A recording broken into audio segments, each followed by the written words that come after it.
بسم اللہ الرحمن الرحیم الحمد للہ رب العالمین والصلاة والسلام علی اشرف الانبیاء والمرسلین وعلی آلہ وصحبہ اجمعین اما بعد۔ سامعین و ناظرین، آج کے پرفتن دور میں اپنے ایمان کو بچانا مشکل سے مشکل تر ہوتا جا رہا ہے۔ گردش ایام ایسے منظر دکھا رہی ہے کہ خدا کی پناہ۔ آج کے دور میں اپنے ایمان کی حفاظت کے لیے ہمہ وقت چوکنا رہنا بہت ہی ضروری اور سب کاموں سے اہم کام ہے۔ اللہ تعالی ہمیں اپنے ایمان کی محافظت اور حفاظت کرنے کی توفیق ارزانی فرمائے۔ خاکسار نے موجودہ صورتحال کو دیکھتے ہوئے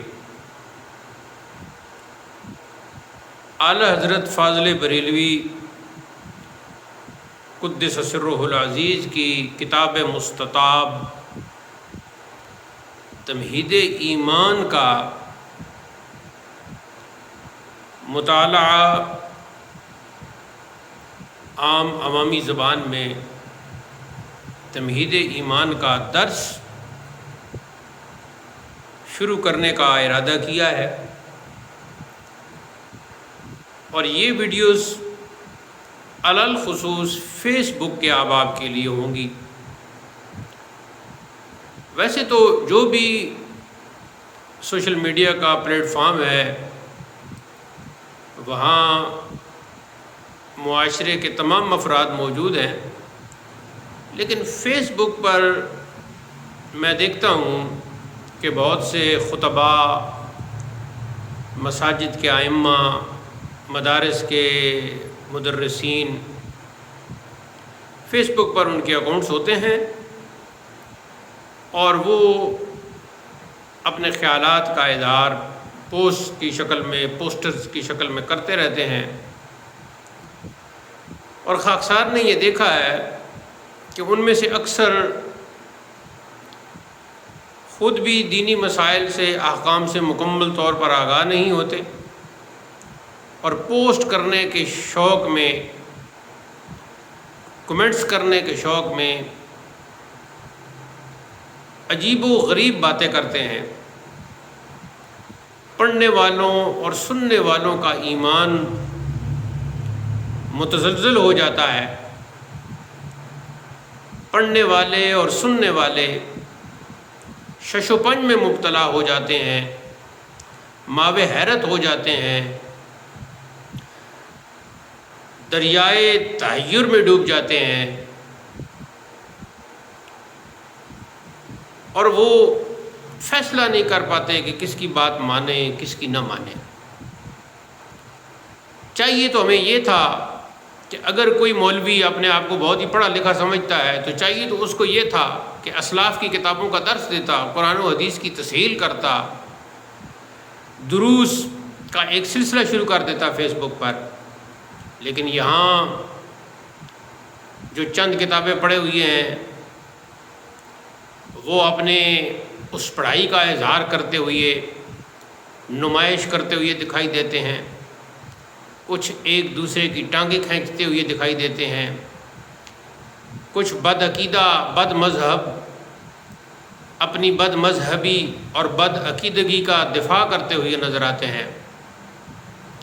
اور اگر میں اس تمہید کو مختصر کروں تو اہل سنت و جماعت جو صحیح العقیدہ ہیں، جنہیں سواد اعظم کہا جاتا ہے، اہل سنت و جماعت سے تعلق رکھنے والے بھی بہت سے خطباء جمعہ پڑھانے والے مساجد میں، کچھ مدرسین بھی ہیں،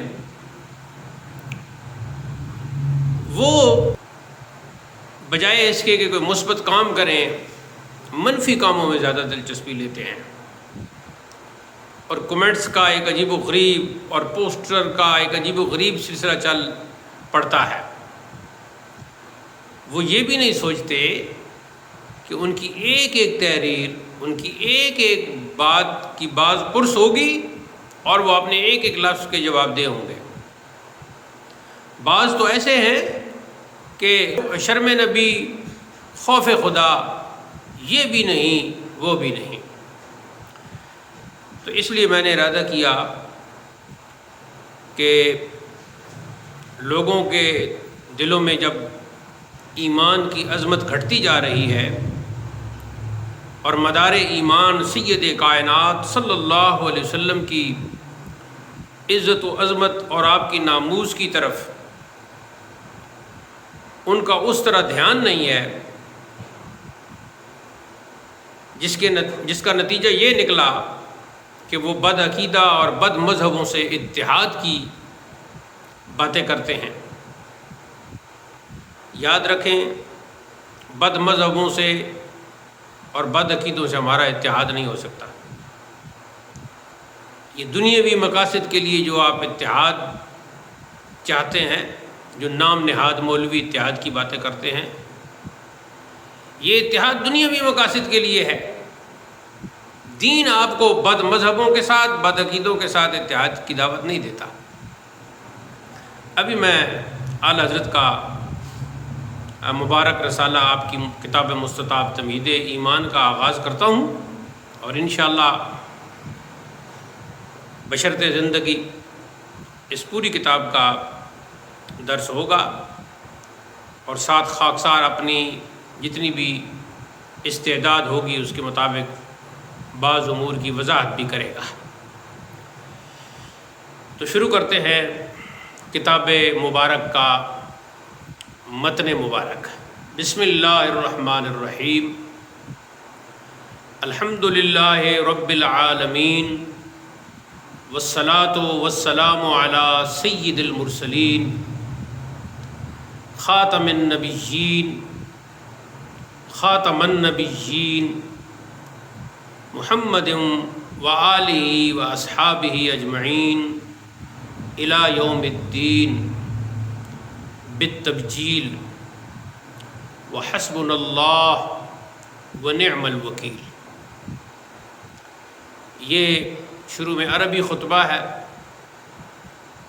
جو لوگ عربی زبان سے آگاہ ہیں، واقف ہیں، ان کو تو ترجمہ سمجھ آ گیا ہوگا، لیکن عام لوگ نہیں جانتے تو ان کے لیے میں ترجمہ کرتا ہوں۔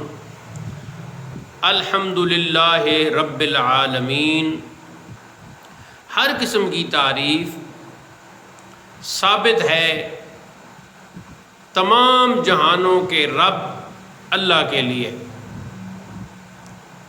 والصلاة والسلام علی سید المرسلین، اور نازل ہو درود اور سلام تمام رسولوں کے سردار پر، خاتم النبیین، جو تمام نبیوں کے سلسلے کو ختم کرنے والے ہیں، اور اگر قرآنی مرکب کو دیکھا جائے تو خاتم النبیین، خاتم النبیین، نبیوں کے سلسلے کو ختم کرنے والے بھی اس کا معنی ہو سکتا ہے، کیونکہ خاتم کا ایک معنی خاتم بھی ہے، اور سلسلہ نبوت پر آخری سربند مور محمد آپ صلی اللہ علیہ وسلم کا اسم گرامی ہے، جس کا معنی ہے وہ ہستی جس کی بار بار تعریف کی جائے۔ وآلہ، اور آپ کی آل پر، واصحابہ، اور آپ کے تمام اصحاب پر، اجمعین، مزید تاکید کے لیے سب پر، الی یوم الدین، قیامت تک، حساب کے دن تک، بالتبجیل، نہایت تعظیم کے ساتھ، وحسبنا اللہ، اور کافی ہے ہم کو اللہ، ونعم الوکیل، اور وہ اچھا کارساز ہے۔ ان تمام کلمات کی تشریح اور توضیح مزید بھی کی جا سکتی ہے، لیکن میں سمجھتا ہوں کہ فی الحال اس کی ضرورت نہیں ہے۔ اس عربی خطبہ کے بعد جلی قلم سے اعلیٰ حضرت تحریر فرماتے ہیں، مسلمان بھائیوں سے عاجزانہ دست بستہ عرض، عاجزانہ یعنی انتہائی عجز کے ساتھ، دست بستہ یعنی ہاتھ باندھ کر، مطلب یہ نہیں ہے کہ ظاہری طور پر ہاتھ باندھ کر، یعنی کہ مراد انکسار، عجز اور محبت ہے۔ پیارے بھائیو، السلام علیکم ورحمۃ اللہ وبرکاتہ۔ اللہ تعالیٰ آپ سب حضرات کو اور آپ کے صدقے میں اس ناچیز کثیر السیئات، یہاں اعلیٰ حضرت نے اپنے عجز کا اظہار کیا ہے، تواضع کا اظہار کیا ہے، وگرنہ تو آپ امام ہیں، صاحب تقوی ہیں، ولی کامل ہیں، بلکہ کتنے ہی اولیاء اور علماء کے آپ سردار ہیں، پیشوا ہیں، اور پوری دنیا ہی ایک اعتبار سے آپ کو مانتی ہے، تسلیم کرتی ہے، تو بہت بڑی ہستی ہیں۔ لیکن انسان اپنے حوالے سے جو کچھ بھی کہنا چاہے وہ کہہ سکتا ہے، تو لفظی معنی ہے کثیر السیئات کا، یعنی وہ شخص جس کے بہت زیادہ گناہ ہوں۔ اس ناچیز کثیر السیئات کو دین حق پر قائم رکھے اور اپنے حبیب محمد رسول اللہ صلی اللہ تعالی علیہ وسلم کی سچی محبت دل میں سچی عظمت دے، اور اسی پر ہم سب کا خاتمہ کرے۔ آمین یا ارحم الراحمین۔ آمین گرامر کے اعتبار سے اسم فعل ہے جس کا معنی ہے قبول کر، تو اے تمام رحم کرنے والوں میں سب سے زیادہ رحم کرنے والے، میری اس دعا کو قبول کر۔ اس کے بعد فرماتے ہیں تمہارا رب عز و جل فرماتا ہے، اور پہلی آیہ کریمہ لکھتے ہیں، اِنَّا أَرْسَلْنَاكَ شَاهِدًا وَمُبَشِّرًا وَنَذِيرًا لِتُؤْمِنُوا بِاللَّهِ وَرَسُولِهِ وَتُعَزِّرُوهُ وَتُوَقِّرُوهُ وَتُسَبِّحُوهُ بُكْرَةً وَأَصِيلًا۔ اے نبی، بے شک ہم نے تمہیں بھیجا گواہ اور خوشخبری دیتا اور ڈر سناتا، تاکہ اے لوگو تم اللہ اور اس کے رسول پر ایمان لاؤ اور رسول کی تعظیم و توقیر کرو، اور صبح و شام اللہ کی پاکی بولو۔ یہ آیہ کریمہ نقل کرنے کے بعد، اس کا ترجمہ نقل کرنے کے بعد اعلیٰ حضرت فرماتے ہیں، مسلمانوں دیکھو، دین اسلام بھیجنے، قرآن مجید اتارنے کا مقصود ہی تمہارا مولا تبارک و تعالی 3 باتیں بتاتا ہے۔ اب یہ جو پہلی آیہ کریمہ ہے نا، جو اعلیٰ حضرت نے ارقام فرمائی اور ترجمہ کیا، اور اس پہ ابھی تبصرہ جاری ہے، عنوان یہاں یہ رکھا ہے کہ نبی صلی اللہ تعالیٰ علیہ وسلم کی تعظیم مدار ایمان ہے، یعنی ایمان کا جو مدار ہے وہ آپ صلی اللہ علیہ وسلم کی تعظیم ہے، یہ عنوان رکھا ہے۔ یعنی اگر کسی کے دل میں اپنے آپ کو مسلمان بھی کہلواتا ہے لیکن آپ صلی اللہ علیہ وسلم کی سچی اور کامل تعظیم دل میں نہیں ہے تو وہ صاحب ایمان نہیں ہے۔ یہ پہلی آیت کا آپ نے عنوان تجویز فرمایا ہے۔ اب اس پہ جو تبصرہ فرماتے ہوئے لکھ رہے ہیں کہ میں پھر الفاظ پڑھتا ہوں: مسلمانوں دیکھو، دین اسلام بھیجنے اور قرآن مجید اتارنے کا مقصود ہی تمہارا مولا تبارک و تعالی تین باتیں بتاتا ہے۔ یہ لفظ تبارکہ ہے، را کے اوپر زبر اور کاف کے اوپر بھی زبر۔ یہ بہت سے مولوی تبارک کہتے رہتے ہیں، یہ تبارکہ فعل ماضی ہے، را کے اوپر بھی زبر، کاف کے اوپر بھی زبر۔ تو مولا تبارک و تعالی تین باتیں بتاتا ہے۔ اول یہ کہ لوگ اللہ و رسول پر ایمان لائیں، یعنی دین اسلام اور قرآن مجید اتارنے کے جو تین مقاصد ہیں ان سے پہلا مقصد کیا ہے کہ لوگ اللہ و رسول پر ایمان لائیں۔ دوم یہ کہ رسول اللہ صلی اللہ تعالیٰ علیہ وسلم کی تعظیم کریں۔ یہ دوسرا مقصد ہے دین اسلام بھیجنے کا اور قرآن مجید اتارنے کا۔ سوم یہ کہ اللہ تعالیٰ کی عبادت میں رہیں۔ اب اس آیہ کریمہ کی روشنی میں جس کا عنوان جامع عنوان یہ رکھا کہ آپ صلی اللہ علیہ وسلم کی تعظیم مدار ایمان ہے، پھر یہ آیہ کریمہ کلمات مبارک جو قرآن مجید کے لکھے ترجمہ کیا، اس کے بعد فرمایا کہ دین اسلام بھیجنے اور قرآن مجید اتارنے کا جو مقصود ہے وہ تین چیزیں ہیں۔ پہلی یہ کہ اول یہ کہ لوگ اللہ اور رسول پر ایمان لائیں۔ دوم یہ کہ رسول اللہ صلی اللہ علیہ وسلم کی تعظیم کریں۔ سوم یہ کہ اللہ تعالیٰ کی عبادت میں رہیں۔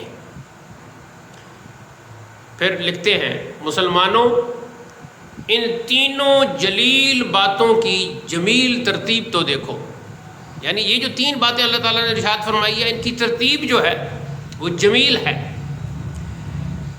سبحان اللہ، بہت ہی خوبصورت ترتیب ہے۔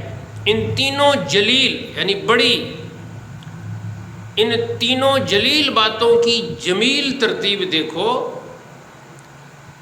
سب میں پہلے ایمان کو فرمایا اور سب میں پیچھے اپنی عبادت کو، یعنی پہلی بات یہ ہے ایمان کی کہ ایمان لاؤ، اور تیسری کیا ہے کہ دین اسلام کا مقصد اور قرآن اتارنے کا مقصد کیا ہے کہ لوگ عبادت میں رہیں۔ تو پہلی ہو گئی جی ایمان اور تیسری ہو گئی عبادت، یعنی سب سے پیچھے کیا اپنی عبادت کو اور بیچ میں اپنے پیارے حبیب صلی اللہ تعالیٰ علیہ وسلم کی تعظیم کو، اس لیے کہ بغیر ایمان تعظیم بکار آمد نہیں۔ بتیرے نصارہ ہیں یعنی عیسائی ہیں کہ نبی صلی اللہ تعالیٰ علیہ وسلم کی تعظیم و تکریم اور حضور پر سے دفع اعتراضات کافران لعین میں تصنیفیں کر چکے۔ فرماتے ہیں کہ بتیرے نصارہ ہیں کہ نبی صلی اللہ تعالیٰ علیہ وسلم کی تعظیم و تکریم اور حضور پر سے دفع اعتراضات کافران لعین میں تصنیفیں کر چکے، لیکچر دے چکے، مگر جب کہ ایمان نہ لائے کچھ مفید نہیں، کہ یہ ظاہری تعظیم ہوئی، دل میں حضور اقدس صلی اللہ تعالیٰ علیہ وسلم کی سچی عظمت ہوتی تو ضرور ایمان لاتے۔ فرماتے ہیں کہ بہت سے ایسے عیسائی بھی ہیں کہ جنہوں نے دوسرے کافران لعین بدبخت کافروں کے جو اعتراضات ہیں ان کے یعنی اسلام پر اور آپ صلی اللہ علیہ وسلم کی ذات پر ان کو عیسائیوں نے دور کیا، اس حوالے سے لیکچر دیے، لیکن ایمان نہ لائے۔ اب جب وہ ایمان نہ لائے تو ان کی یہ تصنیفیں اور ان کے یہ لیکچر مفید نہیں ہیں، کیونکہ یہ ظاہری تعظیم میں آتا ہے، دل میں حضور اقدس صلی اللہ علیہ وسلم کی سچی عظمت نہیں ہے۔ اگر دل میں، اس کی دلیل یہ دی کہ دل میں اگر سچی عظمت ہوتی تو وہ حضور پر ایمان لاتے۔ اس کے بعد لکھتے ہیں پھر جب تک نبی صلی اللہ تعالیٰ علیہ وسلم کی سچی تعظیم نہ ہو، عمر بھر عبادت الہی میں گزارے، سب بیکار و مردود ہے، بیکار ہے، کوئی اس کا فائدہ نہیں، کوئی اس کا ثواب نہیں، کوئی وہ آخرت کا ذخیرہ نہیں، مردود ہے یعنی رد ہے۔ بطیرے جوگی اور راہب ترک دنیا کر کے اپنے طور پر ذکر و عبادت الہی میں عمر کاٹ دیتے ہیں، بلکہ ان میں بہت وہ ہیں کہ لا الہ الا اللہ کا ذکر سیکھتے اور ضربے لگاتے ہیں، مگر اذان جا کہ محمد الرسول اللہ صلی اللہ تعالیٰ علیہ وسلم کی تعظیم نہیں، کیا فائدہ، اصلاً قابل قبول بارگاہ الہی نہیں۔ اب اس کی تھوڑی سی میں کر دیتا ہوں۔ فرماتے ہیں کہ پہلے نصارہ کی مثال دی، پھر جوگی اور راہب بھی عیسائیوں میں بھی ہوتے ہیں جو ترک دنیا کر کے جو غاروں میں بیٹھ جاتے ہیں، الگ اپنی کوئی کلی کوئی جھگی بنا لیتے ہیں، کمرہ بنا لیتے ہیں، اس میں بیٹھ کے عبادت کرتے رہتے ہیں، لا الہ لا الہ لا الہ، یہ اسے کہتے ہیں ضرب لگانا، ذکر لا الہ کی ضربیں لگاتے ہیں۔ جوگی بھی اسی قسم کے لوگ ہوتے ہیں جو ترک دنیا کو اختیار کرتے ہیں، لوگوں سے الگ تھلگ رہتے ہیں، عبادت کرتے رہتے ہیں اپنے انداز سے، جو بھی انداز انہیں عبادت کا پسند ہوتا ہے ذکر کرتے رہتے ہیں۔ تو ان سب کے بارے میں فرمایا کہ پوری عمریں یہ کاٹ دیتے ہیں، لیکن اس عبادت کا کوئی فائدہ نہیں، ان لا الہ کی ضربوں کا کوئی فائدہ نہیں۔ اس لیے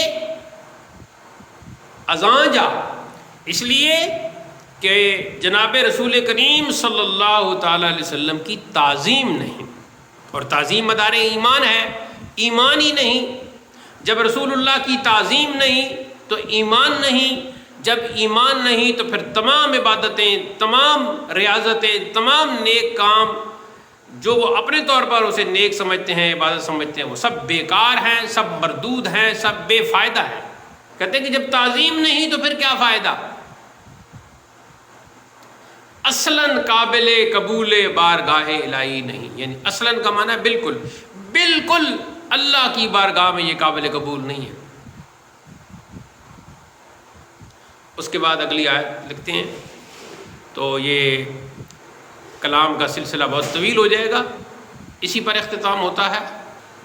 اللہ تعالی ہمیں اپنی اور اپنے حبیب کریم کی سچی اور سچی محبت اور مودت عطا کرے، اپنے ایمان کی حفاظت کرنے کی توفیق ارزانی کرے، اور خاتمہ بالخیر، خاتمہ بالایمان فرمائے۔ وصلی اللہ تعالیٰ علی حبیبی سیدنا و شفیعنا و مأوانا و ملجانا و قدوتنا و مولانا محمد وعلی آلہ و صحبہ اجمعین، وآخر دعوانا الحمد للہ رب العالمین، والسلام علیکم ورحمۃ اللہ۔